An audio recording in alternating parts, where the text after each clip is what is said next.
and I'm like, "Hey, sir, I'm here for a PT." And we're on a podcast, so I won't curse, but he was like, "What the F, Lieutenant, are you doing with your hair in a ponytail? Fix yourself." And I was like, and so I fixed myself, and I remember having conversations. He's like, "Jody, you can't look like a girl. You gotta kind of be a little bit rougher because you got these infantrymen, and I need you to get all these things done." And there were some things that just had been, not going well in the platoon.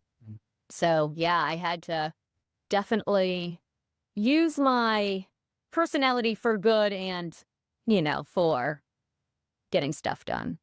It sounds like he actually cared, and it wasn't this chauvinistic, No. "You're a woman." It sounds like he was trying to set you up for success. 100%. He's probably my favorite boss. He was caring, but he knew what I was up against, and he wanted me to succeed. And so the only thing that we differed with, that I think he had great intention, is he wanted me to kind of change my authenticness of who I was. And that wasn't, that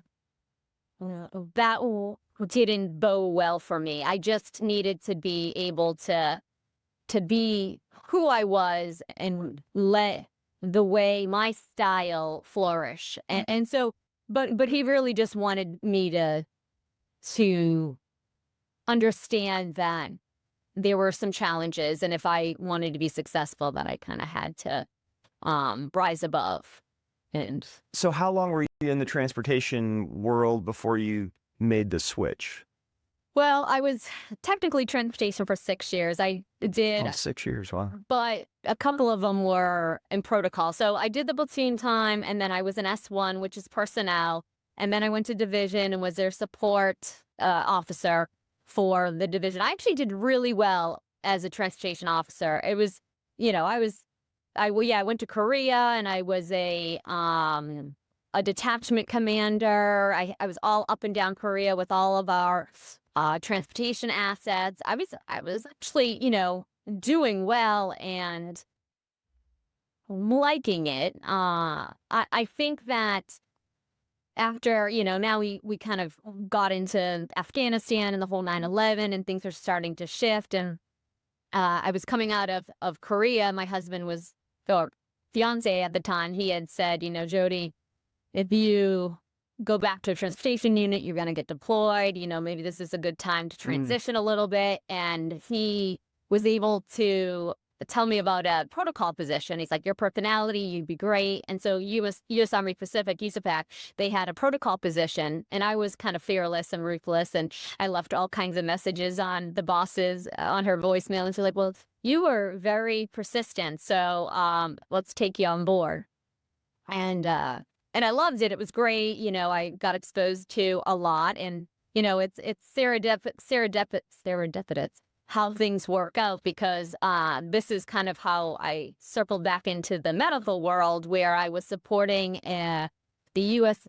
Asian Military Medicine conference, however they say it, and the GO was a nurse. And so at the time, I didn't realize that. I just had thought she was a GO. She's a general officer. She's important.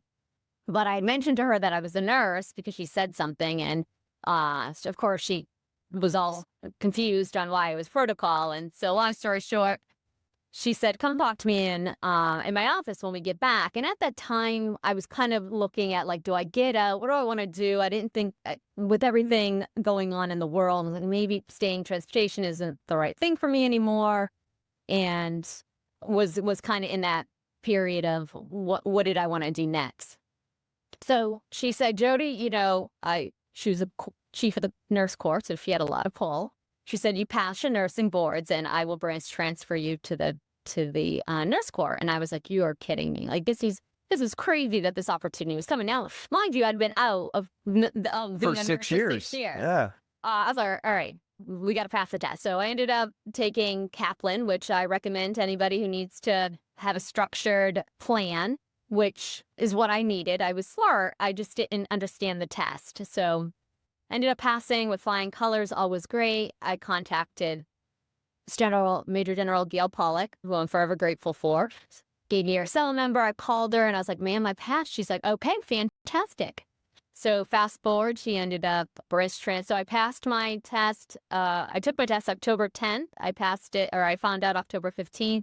And I was sworn in on January 6th, of 2005. That works so fast. You know, this leads into my next question about the power of mentorship. Do you consider her the most powerful mentor?